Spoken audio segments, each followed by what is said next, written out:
போன week Sunday நம்ம வீட்டில் நான்வெஜ் எடுக்கல, கொஞ்சம் பிஸியாக போயிட்டு இருந்தது. அதனால் இந்த சண்டே வந்து ஒரு வேளையை நான்வெஜ் எடுத்தாச்சு. அதுவும் மார்னிங்கெல்லாம் எடுக்கல, மார்னிங்லேருந்து ஈவினிங் வரைக்கும் ரொம்ப ஹெவி ஒர்க்காக இருந்தது. அதனால் ஈவினிங்க்கு மேலே தான் போய் சிக்கன் 1 kg எடுத்துகிட்டு வந்தேன். அந்த 1 kgயுமே வந்து ஒரு வறுவல் மாதிரி ரெடி பண்ணியிருந்தேன். நார்மலாக ஆசரி வறுவல், பள்ளிப்பாளையம்லாம் ரெடி பண்ணுவாங்கள்ல, சேம் அதே மாதிரி தான். சின்ன வெங்காயம், வரமிளகாய் இதெல்லாமே போட்டு பண்ணியிருந்தேன். டேஸ்ட் வைஸ் ரொம்ப சூப்பராக இருக்கும். அதுவும் இல்லாமல் ரொம்ப ரொம்ப சிம்பிள் ரெசிபி.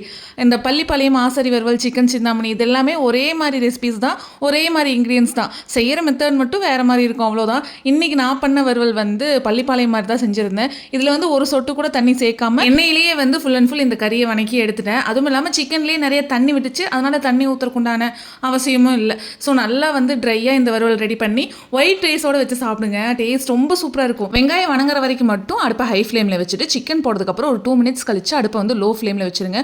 ஒரு 15 to 25 minutes கறி வந்து அந்த லோ ஃப்ளேம்லேயே வேகணும். ஏன்னா ஹை ஃப்ளேமில் வச்சோம் அப்படின்னா சிக்கன் வந்து ரப்பர் மாதிரி ஆயிரும். ஸோ லோ ஃப்ளேம்லேயே வச்சு நல்லா கறி வணக்கிடுங்க.